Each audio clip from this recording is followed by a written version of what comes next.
This is Moser, quoting Lispector. When, consciously 13 years old, I consciously claimed the desire to write. I wrote as a child, but I had not claimed a destiny. When I claimed the desire to write, I suddenly found myself in a void. And in that void, there was nobody who could help me. I had to lift up myself from a nothingness. I myself had to understand myself. I myself had to invent, in a manner of speaking, my own truth. I started, and it wasn't even from the beginning. The papers piled up. The meanings contradicted one another. The despair of not being able was one more obstacle for really not being able to. The never-ending story, which I then began to write, under much influence from Steppenwolf by Hermann Hesse. What a pity that I didn't keep it.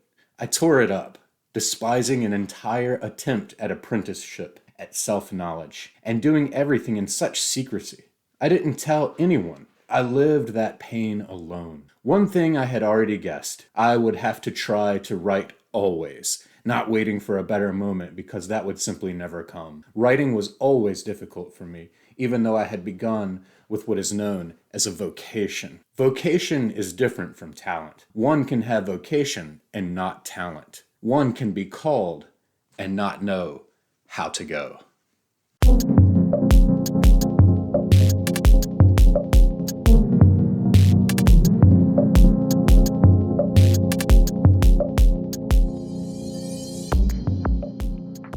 Hey everybody, thank you for watching Leaf by Leaf as always. Today I'm going to be talking about Benjamin Moser's biography of Clarice Lispector called Why This World. If you know of Clarice Lispector and you're not Brazilian and not really up on your Brazilian literature, or you don't speak Brazilian Portuguese, chances are you've come to know Lispector through Benjamin Moser and his inauguration of the Lispector literature line at the wonderful New Directions. He inaugurated this line with his translation of a very slim book, The Hour of the Star. Much of what is known in the English-speaking world is because of that short little book in Moser's translation. He continues today to be the editor, and more translations of Lispector's great body of work are still coming to us. Moser would go on to win a Pulitzer Prize for his biography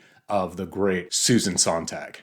So thank you to Benjamin Moser, thank you to all the other translators involved, and thank you so much, New Directions, for bringing us an extraordinary 20th century Brazilian writer, Clarice Lispector. I've been reading a lot more biography this year, and it dawned on me that I haven't done a review of a single biography on this channel, or at least not dedicated to a biography. So I want to change that starting today with Why This World. The introductory chapter explodes with fun facts and catchy phrases and intriguing anecdotes and catchy details and delicious hooks. I don't know how in the world you wouldn't be able to continue reading if you read the 10 pages or so of the opening. And even before that, the epigraph is given to a very well-known Jewish mystic, Abraham Abulafia, and it's basically about gematria.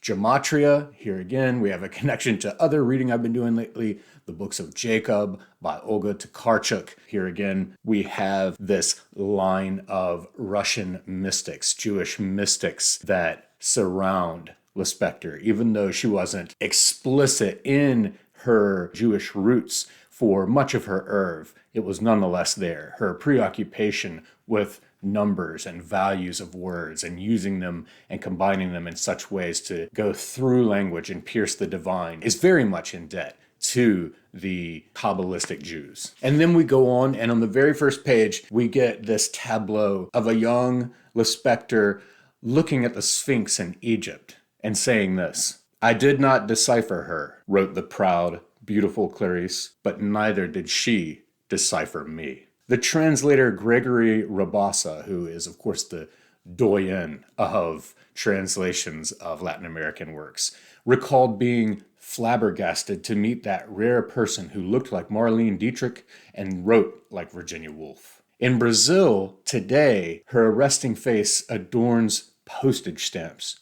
Her works, often dismissed during her lifetime as hermetic or incomprehensible are sold in vending machines in subway stations. Clarice Lispector was once thought to be a pseudonym, and her original name was not known until after her death. And this concept of the hidden name is explored in great lengths throughout this book. Like the reader of St. Teresa or St. John of the Cross, the reader of Clarice Lispector sees a soul turned inside out. That is a perfect summation of all of her work. For Clarice Lispector, who is a Jewish Brazilian born in the Ukraine, this whole book presents a portrait of someone who is mysterious, alluring, beautiful, enigmatic. From the moment she can begin to communicate as a young girl, the Kabbalistic or mystical genius for numbers and words is there. The drive to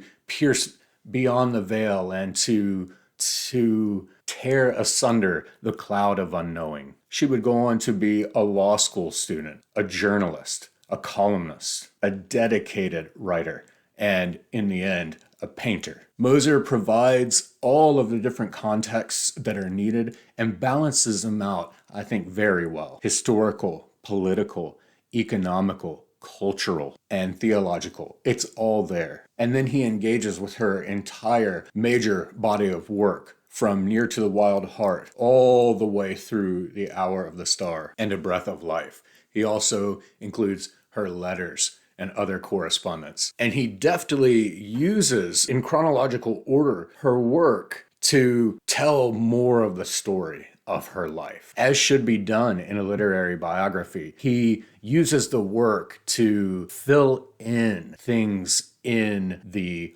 author. So much of her work was autobiographical, fictionalized biography, sort of like what her sister did in Exile, which Moser also uses to capture a lot of the story of the family just before Clarice. Clarice was born into a devastated Ukraine just after the Great War in 1920. Moser well conveys this sense of poverty and desperation as Clarice's mother and father did all that they could. We become acquainted with a saintly mother and father, her crippled mother, the image of which would stay with Clarice for the rest of her life, and her long-suffering, intelligent, though highly misfortunate father. We see how the struggles, the suffering, and ultimate demise of both mother and father really stuck with Clarice throughout her entire life. We're followed through Clarice's own struggles as she gets older and her youthful vigor and energy and beauty starts to fade, and her publishing starts to become difficult. We see that her writing, which can seem simple, is far from simply wrought. We follow her through her divorce, through her love affairs, through her increasingly schizophrenic son, Pedro, and then the horrible burns and disfigurements she incurred when falling asleep because of sleeping pills while smoking a cigarette in bed. Even though Moser has put together this coherent, striking story of a life of a wonderful artist, her mystique is somehow raised up a pitch, even though things are explained rationally. It's one of those lives where the artist has spent themselves completely in order to produce this art for posterity. And so we must be grateful. And in fact, my gratefulness for Lispector is now increased tenfold. When I'm reading a biography about a writer, there are three things that I want to know chiefly. Of course, interesting facts about the writer's life, but I also want to know, what did the writer read? And of course, interesting facts about the writer's work. Here are some interesting facts about her life. They had spent 3 years in Maceo, of which Clarice would have no memory. She was 5 years old when they moved to Recife, which she would always think of as her hometown. Mischievous and energetic, Clarice was a gifted mimic by the age of 4, her sister Tanya said. Clarice was a natural leader. Clarice had lots of friends at school, but she was selective, and she was the one who chose her friends, Tanya remembered. I was kind of bossy, Clarice admitted. She was also very imaginative. She was the one who made up all the games. Before I could read and write, I already made up stories, Clarice recalled. Bertha Lispector Cohen, her cousin, recalled that Clarice had names for all the tiles in the shower and for all her pens and pencils. She didn't study much, Tanya said, but she always got good grades. In everything except behavior, Clarice added. People who met her frequently compared her to an animal, often a feline, elegant, unknowable, potentially violent. In 1932, she entered the Ginesio Pernambucano, the most prestigious secondary school in the state. Entering on March 2nd, 1937, the preparatory course for the National Law Faculty of the University of Brazil. It was a most unusual decision for a woman. The girl from the Podolia shtetl was about to enter the top echelons of Brazilian society. Careerism, however, was not what propelled Clarice into law school. The yearning for justice was bred in her bones. She could not request Brazilian nationality until her 21st birthday. On January 12, 1943, Clarice Lispector was naturalized in Brazil. She began to translate English and French works. She adapted classics for children, including the stories of Edgar Allan Poe and Oscar Wilde's The Picture of Dorian Gray. She also translated 2 novels by Agatha Christie, and there was Anne Rice's Interview with the Vampire. Her very close friend, late in life, Olga Borelli, wrote, "She only watched powerful films. Crime movies exercised a great attraction over her. She enjoyed detective novels, principally those of Georges Simenon." When a reporter asked her what had had the greatest impact on her life, "I think it was my birth," she answered, "and its mystery." And what did Clarice Lispector read? 2 books she always remembered left the deepest impression. The first was Crime and Punishment. The second, Steppenwolf. In Clarice Lispector's writings, there are echoes of another great Jewish thinker, another product of exile, who faced the death of God and sought to recreate a moral universe in his absence. Thanks to the recent discovery in Clarice Lispector's library of a French anthology of Spinoza, the connection is not merely speculative, a possible result of a coincidence of historical circumstances. The book comes complete with her annotations and the handwritten date February 14th, 1941.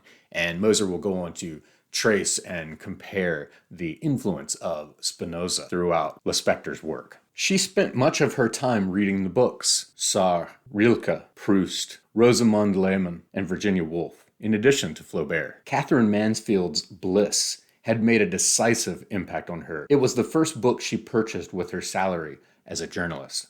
"This book is me," she recalled, exclaiming. Her sister Tanya confirmed that at one point Clarice's reading included a great deal of Kabbalistic literature. But this reading, for Clarice, was never the point, and she disowned it. And what are some interesting things about her work? She created a myth about her name, which already appears in her first novel, published when she was 23. Mystical numbers, like hidden names, assumed an important role in her work. The number 7, she wrote, was my secret and Kabbalistic number, and it recurs throughout her work. Critics went wild for her debut novel, Near to the Wild Heart. 16 years later, a journalist wrote, "We have no memory of a more sensational debut, which lifted to such prominence a name that, until shortly before, had been completely unknown." Clarice Lispector, critics wrote, was the rarest literary personality in our world of letters. Something exceptional, possessed of a bewildering verbal richness. The whole book is a miracle of balance, perfectly engineered, combining the intellectual lucidity of the characters of Dostoevsky with the purity of a child. The greatest debut novel a woman had written in all of Brazilian literature. And another critic went further. Near to the Wild Heart is the greatest novel a woman has ever written in the Portuguese language. It is remarkable how rarely critics compared the work to that of any other Brazilian writer. Instead, they mentioned Joyce, Virginia Woolf, Catherine Mansfield,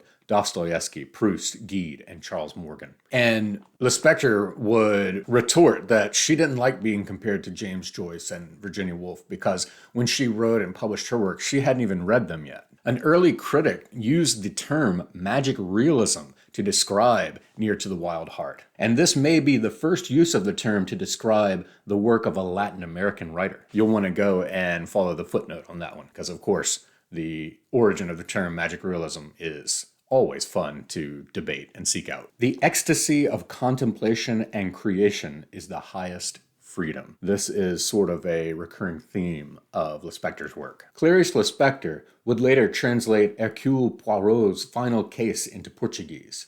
She once said, "My ideal would be to write something that, at least in the title, recalled Agatha Christie." As in so many of Clarice's stories, Anna's unremarkable existence is shattered by an unremarkable event. Returning from the grocery store, sitting in a tram, she sees a blind man chewing gum. And it's true. My introduction to Lispector was The Passion According to G.H.